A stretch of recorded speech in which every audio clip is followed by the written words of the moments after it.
I should have returned it immediately. That's what kept running through my mind later. How one simple decision could have saved me from knowing.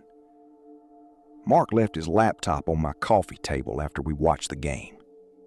Black MacBook, silver Apple logo catching the lamplight. I didn't notice until past midnight when I got up for water. The thing sat there like a closed book I wasn't supposed to read. Then it vibrated, just once. The table hummed. Screen glowed in the dark living room, and I saw her name. My wife's name, Elena, texting my best friend at 12:47 a.m.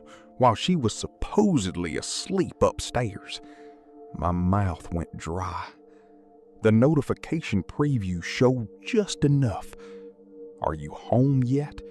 We need to. Then it faded to black. Before we continue, subscribe to the channel and hit the like button. Stories like this take hours to create, and your support helps the channel grow. Mark and I go back 15 years. College roommates turned lifelong friends. He was at our wedding. I was at his divorce party. Yeah, he's that kind of guy, turning pain into celebration. When Elena and I bought the house 3 years ago, Mark helped us move every single box. He came over twice a week, sometimes more. Just checking on my favorite couple, he'd say. Elena loved having him around. She'd laugh at his jokes louder than at mine. I noticed, but never thought about it. Why would I? He was my brother from another mother. That Thursday night was typical. Beer, pizza, basketball playoffs. Mark sprawled on our couch like he owned it. Feet up on the ottoman Elena specifically told me never to put my feet on. She brought us snacks during halftime, wearing those gray sweatpants I bought her. You guys need anything else? Her hand rested on Mark's shoulder maybe half a second too long. Or maybe I'm remembering it wrong now, painting over the past with what I know. Memory's funny like that. It rewrites itself. He left around 11. Gotta be up early for a client call, he said, fist bumping me at the door. I heard his car start, watched his taillights disappear down our street. Elena was already upstairs. I locked up, turned off lights, and that's when I should have seen the laptop. But I was tired. My brain was fuzzy from 3 IPAs. I went straight to bed, kissed Elena's forehead. She was facing away from me, already asleep or pretending to be, and passed out immediately. The vibration woke me. Not loud, just persistent. That specific buzz of a notification you feel in your bones when the house is completely silent. I knew immediately it wasn't my phone. Mine was charging on my nightstand, screen dark. This sound came from downstairs. I slipped out of bed carefully, not wanting to wake Elena. The stairs creaked on the 4th step, like they always do. Living room was dark, except for that rectangle of light on the coffee table, pulsing like a heartbeat. I stood there for maybe 30 seconds, just staring. The laptop had gone dark again, but I'd seen it. Her name, Elena. Why was my wife texting my best friend at this hour? I picked up the laptop, cold metal against my palms, heavier than I expected, and carried it to the kitchen, set it on the counter. Told myself I was being ridiculous. She probably just wanted to ask him something about the game, or maybe about his birthday next week. Innocent explanations flooded my mind, each one sounding hollower than the last. Then it buzzed again. I jerked back like it had shocked me. Screen lit up. This time I caught more. Are you home yet? We need to talk about what happened earlier. I can't stop thinking about it. The preview cut off. Can't stop thinking about what? What happened earlier? He was here earlier. With me. With us. My heart started doing this weird thing where it felt too big for my chest. I tried to remember the evening in detail. Had they talked alone? Elena came down with snacks. Mark went to the bathroom once. That was maybe 4 minutes. 5 tops. I looked at the closed laptop like it was a bomb. The rational part of my brain said, don't. Whatever's in there, you don't want to know. Respect privacy. Trust your wife. Trust your friend. But the other part, the part that noticed her hand on his shoulder, the part that remembered how she'd been distant lately, coming to bed after me, phone always face down, that part was screaming. I ran my thumb over the touchpad. Screen woke up. Password prompt. Of course, I didn't know Mark's password. Didn't need to. This was insane. But I knew Mark. I'd known him for 15 years. I knew he used the same password for everything because he thought he'd forget otherwise. I'd watched him type it at a coffee shop once, laughing about his terrible security. His dog's name and his birth year. Duke 2018. My hands were shaking as I typed it. Hit enter. The screen unlocked. Messages app was already open. Elena's conversation right there at the top. Most recent message, I can't stop thinking about it. Tonight was a mistake. We can't do this again. If this story already has you suspicious, write in the comments what you think was really happening before the truth came out. I need you to understand something. I'm not the jealous type. Never checked Elena's phone, never questioned where she was. We had trust. Had. Past tense now. Because that word just sitting there on the screen killed something in me. Tonight was a mistake. I scrolled up with one finger, barely breathing. And the conversation went back weeks. Not daily, but regular. Tuesday. Thanks for listening. I can't talk to him about this stuff. Him. Me. She couldn't talk to me? Thursday, 2 weeks ago. You really think I should? It feels wrong keeping it from him. Friday, Mark's response. When the time is right, no rush. What were they keeping from me? I kept scrolling, looking for something explicit, some smoking gun. But it was all vague, emotionally intimate, but nothing concrete. I feel more myself around you. Last night meant everything. I wish we could just... And then nothing. Like she'd stopped herself from typing something she couldn't take back.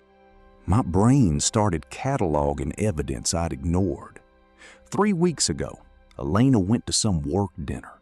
Came home at midnight, slightly drunk, makeup smudged. She'd been happy though, laughing, telling me about her coworkers. I'd fallen asleep while she showered. 2 months ago, Mark and Elena went to pick up my birthday cake together because I was stuck at work. They were gone 90 minutes for a 20-minute round trip. Traffic, Elena had said. I believed her, because why wouldn't I? I checked the photos, found one I'd never seen. Mark and Elena at some restaurant, fancy place with white tablecloths. Her head on his shoulder, both smiling at the camera. When was this? I checked the date. Last Tuesday. The day she said she was having dinner with her sister. My hands weren't shaking anymore. They'd gone completely numb. I felt cold all over, like someone had opened all the windows in winter. The kitchen fluorescent hummed above me. I could hear the refrigerator cycling. Normal sounds in an abnormal moment. That's when I heard the stairs creak. Fourth step. Elena's footsteps, soft and barefoot on the hardwood. I closed the laptop, stood there with my hand flat on top of it, like I could hide what I'd seen by physically covering the evidence. She appeared in the kitchen doorway, wearing my old college t-shirt, hair messy from sleep. "Babe, what are you doing down here?" Her voice was rough, confused, innocent. Oh, perfectly performed innocence. I couldn't tell anymore. "Mark left his laptop," I said. My voice sounded strange, too calm. "You texted him. Tonight. I saw the notification." I watched her face, waited for the tell. She blinked twice. Her hand went to her throat. "Oh, yeah. I wanted to ask him about..." She trailed off, looked at the laptop, looked at me. Something shifted in her expression. "Did you open it?" Not denial, just that question. Did you open it? Like what mattered was my invasion of privacy, not her secret conversation. "Yeah," I said.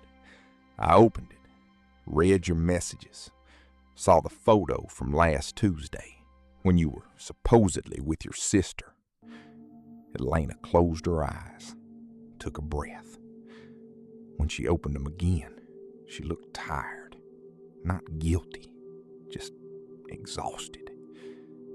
"I was going to tell you," she said. Started to say something else. Stopped. "Tell me what, Elena? That you're sleeping with my best friend? That my whole life is a joke?" "I'm not sleeping with him." Her voice was flat, matter of fact. "Then what? What was tonight's mistake? What are you keeping from me?" She pulled out a kitchen chair, sat down hard, put her head in her hands.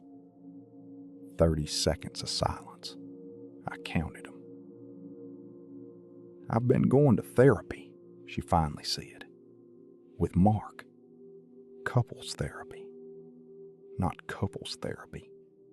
Grief therapy. Group sessions." My brain stuttered. "What?" She looked up at me. Her eyes were wet. "Remember Mark's divorce? How he fell apart? You were so busy with work you didn't see how bad it got. I found him in his car outside our house one night, just sitting there at 2 a.m. He was sobbing. Said he didn't want to burden you."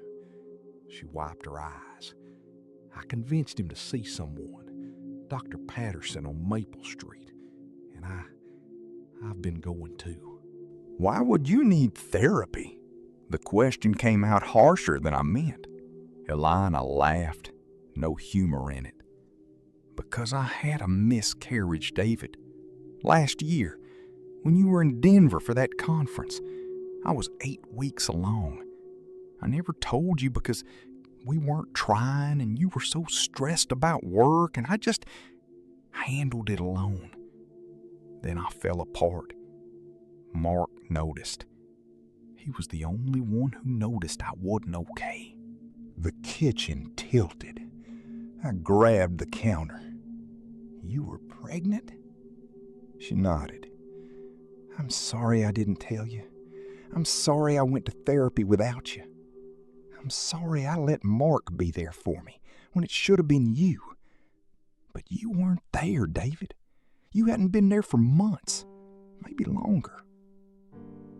Her words landed like punches, each one true, each one something I'd been too blind to see. I sat down across from her, the laptop between us.